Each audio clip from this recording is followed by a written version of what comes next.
Hi hello everyone, நீங்கள் பார்த்துக்கிட்டு இருக்கிறது ரிவ்யூ டேபிள் சேனல். நான் ஜாசம். நீங்கள் எல்லோரும் கேள்விப்பட்டிருப்பீங்க, ஷாமி சாம்சங்கை பீட் பண்ணி வேர்ல்ட் ஸ்மார்ட் ஃபோன் ரேங்கிங்கில் ஃபர்ஸ்ட் பிளேஸில் இருக்கிறாங்க. டிஎக்ஸோ மார்க்கோட ரேங்கிங்கில் 143 பாயிண்ட்ஸோட செகண்ட் பிளேஸில் இருக்கிற ஷாமியோட ரீசெண்ட் டாப் எண்ட் மாடலான Mi11 அல்ட்ராவோட அன்பாக்சிங் அண்ட் ஃபர்ஸ்ட் இம்ப்ரெஷன் பற்றி தான் இந்த வீடியோவில் பார்க்க போகிறோம். இந்த ஃபோனில் எல்லாமே டாப் அண்ட் ஸ்பெக்ஸ் தான். ஃபோனோட ஸ்பெக்ஸை தனித்தனியாக படிக்காமல் ஃபோனோட ஃபீச்சர்ஸில் நம்ம பின்னாடி பார்ப்போம். நம்மக்கிட்ட இருக்கிறது Singapore variant 12GB RAM 512GB storage model. Box நல்ல ஸ்லீக் அண்ட் ஸ்லிம்மாக இருக்குது. ஆல்ரெடி ஓப்பன் பண்ணியாச்சு. உங்களுக்காக ஒரு முறை பாக்ஸ் தின்னாக இருக்கிறத பார்த்தாலே தெரிஞ்சிருக்கும். நமக்கு இதில் சார்ஜர் கொடுக்கல. பாக்ஸ் ஓப்பன் பண்ணதும் உள்ள ஒரு சின்ன பாக்ஸ் இருக்குது. இதில் தான் இந்த ஃபோனுக்கான டிபியூ கேஸ் ஒன்று கொடுத்துருக்குறாங்க. அப்புறம் சிம் எஜெக்டர், மற்ற பேப்பர்ஸ்லாம் இருக்குது. பாக்ஸ் எடுத்ததும் கீழே ஃபோன் இருக்குது. அவ்வளோதான் இந்த பாக்ஸில். நான் முன்னாடி சொன்னது போலவே நமக்கு இந்த பாக்ஸில் வேறு எந்த சார்ஜரோ எக்ஸ்ட்ரா கேபிள்ஸோ கொடுக்கல. இந்த ஃபோனில் 67 வாட்டுக்கான சார்ஜிங் சப்போர்ட் இருக்குது. நாங்கள் சார்ஜர் தனியாக தான் வாங்கினோம். பட் இந்தியன் வேரியண்ட்டில் 55 வாட்டுக்கான சார்ஜர் கொடுக்குறாங்க. ஸோ நீங்கள் வாங்குகிற ஐடியா இருந்துச்சுன்னா ஒரி பண்ணிக்க தேவையில்லை. ஃபோனோட கீ ஃபீச்சர்ஸ் பற்றி பார்க்கலாம். First display. ஒரு மொபைல்னால் மெயின் டிஸ்பிளே தான். இந்த ஃபோனில் 120 ஹெர்ட்ஸ்க்கான டிஸ்பிளே கொடுத்துருக்குறாங்க. நல்ல ஃப்ளூயிடாக இருக்குது. மற்ற ஃபோன் மாதிரி செட்டிங்ஸில் நீங்கள் அட்ஜஸ்ட் பண்ணிக்கலாம். பேனல் பார்த்திங்கன்னா சாம்சங்கோட AMOLED panel. Size 6.81 inches. Dolby vision support இருக்குது. கலர்ஸ் எல்லாம் நல்லா விவிடாக இருக்குது. மூவிலாம் பார்த்திங்கன்னா நல்லா இமர்சிவாக இருக்குது. சாம்சங்கோட பேனல்னால் சொல்லவே தேவையில்லை டிஸ்பிளே எவ்வளோ குவாலிட்டியாக இருக்கும்னு. இந்த ஃபோனில் நமக்கு 515 பிக்சல் டென்சிட்டி இருக்குது. ரெசல்யூஷன் பார்த்தீங்கன்னா 3200 to 1440 பிக்சல் டென்சிட்டி இருக்குது. அடாப்டிவ் ரெஃப்ரெஷ் ரேட் கொடுத்துருக்குறாங்க. 30 Hz to 120 Hz கண்டென்ட்டுக்கு ஏற்ற மாதிரி டிஸ்பிளேயோட ரெஃப்ரெஷ் ரேட் ஆட்டோமேட்டிக்காக அட்ஜஸ்ட் ஆகிரும். இதனால் நமக்கு பேட்ரி சேவ் ஆகும். இன்னொரு ஸ்பெஷல் ஃபீச்சர்ஸ் என்னென்னு பார்த்தீங்கன்னா, இதில் IP68 water and dust resistant கொடுத்துருக்குறாங்க. லாஸ்ட் இயர் Mi10 அல்ட்ரா மாடலில் இது ரொம்பவே மிஸ் பண்ணப்பட்டுச்சு. அப்புறம் கொரில்லா கிளாஸ் விக்டர்ஸ் ப்ரொடக்ஷனும் கொடுத்துருக்குறாங்க. இந்த ஃபோனில் 900 nits பிரைட்னஸ் இருக்குது. பீக் பிரைட்னஸ் பார்த்திங்கன்னா 1700 nits இருக்குது. லாஸ்ட் இயர் கம்பேர் பண்ணும்போது இந்த தடவை 700 nits அதிகம் கொடுத்துருக்குறாங்க. வெயில் டைரக்ட் அவுட்டோரில் யூஸ் பண்ணும்போது கலர்ஸ் நல்லா விவிடாகவும் இருக்குது, நல்லா பிரைட்டாகவும் இருக்குது, கம்ஃபர்டபுளாக இருக்கும். Mi11 அல்ட்ராவோட யூனிக் ஃபீச்சர்ஸ்னு சொல்லணும்னா அது ரியர் டிஸ்பிளே தான். 2.76 சென்டிமீட்டர் அளவில் இருக்குது இந்த டிஸ்பிளே. இது உங்களுக்கு ஒரு செகண்ட் ஸ்க்ரீனாக ஆக்ட் பண்ணும். மியூசிக் ப்ளே பாஸ் பண்ண, நோட்டிஃபிகேஷன் வந்தால் காமிக்க, முக்கியமாக செல்ஃபி எடுக்க உங்களுக்கு ரொம்பவே யூஸ்ஃபுல்லாக இருக்கும். இந்த டிஸ்பிளேவை நீங்கள் செட்டிங்ஸ் மெனுலேருந்து கண்ட்ரோல் பண்ணலாம். செட்டிங்ஸ் போயிட்டு ரியர் வியூ டிஸ்பிளேங்கிற ஆப்ஷனை சூஸ் பண்ணுங்கள். பேட்ரி கன்சர்ன்ஸ் இருந்தால் நீங்கள் டிஸ்பிளேவை ஆஃப் பண்ணி வச்சுக்கலாம். கீழே கஸ்டமைசேஷனுக்கான ஆப்ஷன்ஸ் கொடுத்துருக்குறாங்க. மொத்தம் 3 மோடு இருக்குது. கிளாக், சிக்னேச்சர், ஃபார் எக்ஸாம்பிள் உங்களுடைய கோட்ஸோ இல்லை கஸ்டம் லைன்ஸோ நீங்கள் வச்சுக்கலாம். அடுத்தது இமேஜ். இப்போ நம்ம கிளாக்கை ஒரு டிஃபால்ட்டாக செட் பண்ணுவோம். செட் பண்ணி அப்ளை கொடுத்தீங்கன்னா அங்கே உங்களுக்கு மேலே இருக்கிற சின்ன டிஜிட்டல் ப்ரிவியூவில் காட்டும்.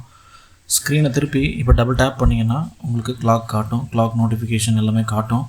நோட்டிஃபிகேஷன் வேணாம் அப்படின்னு நினச்சிங்கன்னா நீங்கள் கீழே உள்ள ஆப்ஷன்ஸை டர்ன் ஆஃப் பண்ணிக்கலாம். ஷோ நோட்டிஃபிகேஷன் அண்ட் பேட்டரி தேவைன்னா பேட்டரியும் ஆஃப் பண்ணிக்கலாம். மூணாவது மெயின் ஃபீச்சர்ஸ் பார்த்தீங்கன்னா சவுண்ட் தான். Sound by Harman Kardon. இவங்க வேறு யாரும் இல்லை, சாம்சங்கோட சப்சிடரி தான். சாம்சங் கீழே தான் JBL, ஹார்மன் கார்டன், AKG எல்லாமே வராங்க. நல்லா லவுட் அண்ட் கிளியராக இருக்குது. ஒரு சின்ன சாம்பிள் பார்க்கலாம்.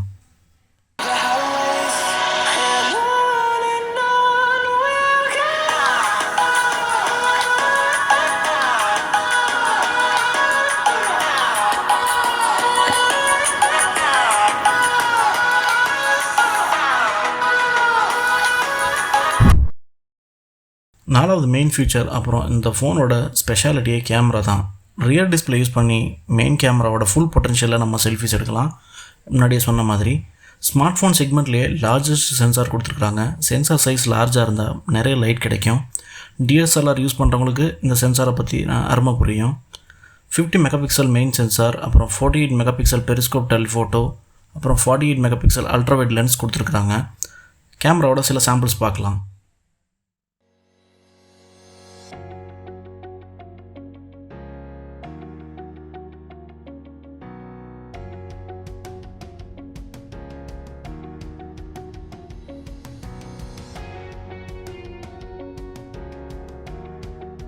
இந்த ஃபோனில் ஏஜ் டிடெக்ஷன் வேறு லெவலில் இருக்கும்.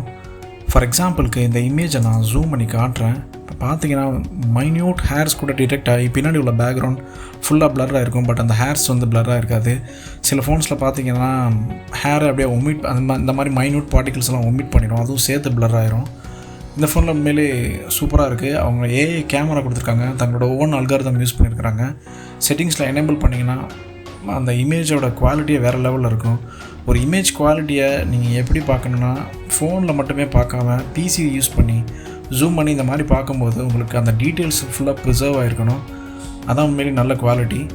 அடுத்ததாக செல்ஃபி போக்கே, அடுத்து அல்ட்ரா வைட். இதில் 120 டிகிரி ஃபீல்ட் ஆஃப் வியூ இருக்குது. ஸோ ரொம்பவே வைடாக இருக்குது. இப்போ 4K 30 FPSல வீடியோ ஸ்டெபிலைசேஷன் எப்படி இருக்குன்னு பாருங்கள். வாக் பண்ணிட்டு எடுக்கிறோம்.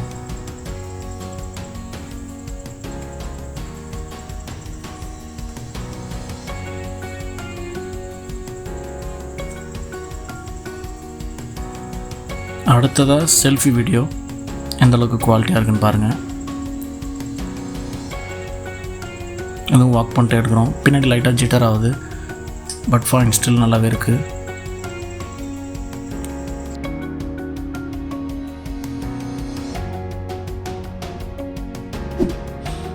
லார்ஜ் சென்சர் இருக்கிறதால நைட் மோட் ஃபோட்டோகிராஃபி ரொம்பவே நல்லாயிருக்கு. இப்போ நைட் மோட் ஆஃபில் இருக்குது.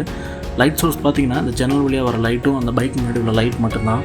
இப்போ நைட் மோட் ஆன் பண்ணுறேன், பாருங்கள் எப்படி இருக்குது இமேஜின்ட்டு.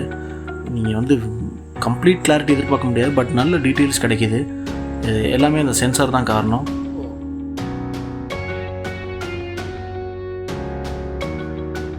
அடுத்ததாக ஜூம் டெஸ்ட். இந்த ஃபோனில் 120x ஜூம் இருக்குது. அந்தளவுக்கு ஃபுல் பொட்டன்ஷியல் யூஸ் பண்ண முடியாது. ஒரு 50-40x வரைக்கும் உங்களுக்கு டீட்டெயில்ஸ் கிடைக்கும். அதுக்கப்புறம் ஃபுல்லாக பிளர்ரியாக தான் இருக்கும். அதுக்கப்புறம் ஷேக் ஆக ஆரம்பிச்சிடும். ஜஸ்ட் இது ஒரு கிமிக் தான் சொல்லலாம்.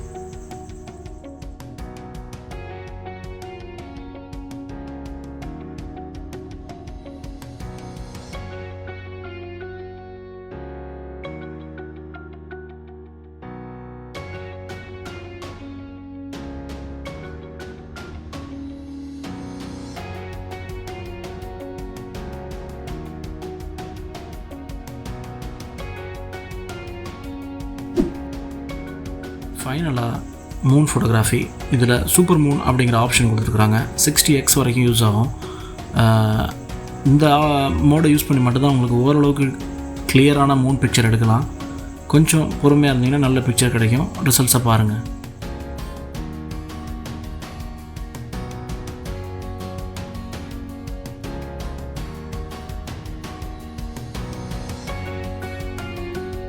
நாங்கள் யூஸ் பண்ண வரைக்கும் இந்த ஃபோனில் கான்ஸ்ன்னு பார்க்குறது ரெண்டே விஷயந்தான். ஒன்று வெயிட் 234 grams இருக்குது. கண்டிப்பாக ஃபோன் நீங்கள் கேஸ்லாம் போட்டு பிடிக்கும் போது நல்லாவே வெயிட்டாக தெரியும். அடுத்தது மெயினாக ஹீட்டிங் இஷ்யூஸ் இருக்குது. கேமரா யூஸ் பண்ணாலும் சரி, மற்ற ஏதாவது இன்டென்சிவான அப்ளிகேஷன்ஸ் யூஸ் பண்ணாலும் சரி, ஹீட்டிங் இஷ்யூஸ் இருக்குது. ப்ரைஸ் பார்த்தீங்கன்னா 70,000. ஒர்த்தான்னு கேட்டிங்கன்னா கேமராக்காக இந்த ஃபோனை கண்டிப்பாக கண்ணை மூடிட்டு வாங்கலாம். மற்றபடி MIUI நீங்கள் Xiaomi அந்தளவுக்கு விரும்பலைன்னா நீங்கள் ஸ்கிப் பண்ணி சாம்சங்க்கு போகலாம். பட் ஃப்யூச்சரில் ஸ்டில் Xiaomi தான் மறுபடியும் ஃபஸ்ட்டில் வருவாங்க. ஆப்பிள் எந்த காரணத்துக்காக பீட் பண்ணப்பட்டதோ அதே காரணத்துக்காக சாம்சங் Xiaomiயால் மறுபடியும் பீட் பண்ணப்படுவாங்க. மீண்டும் இந்த வீடியோ உங்களுக்கு பிடிச்சிருந்துச்சுன்னா லைக் பண்ணுங்கள், ஷேர் பண்ணுங்கள், சப்ஸ்கிரைப் பண்ணுங்கள். இன்னொரு வீடியோட மறுபடியும் சந்திப்போம். பாய்.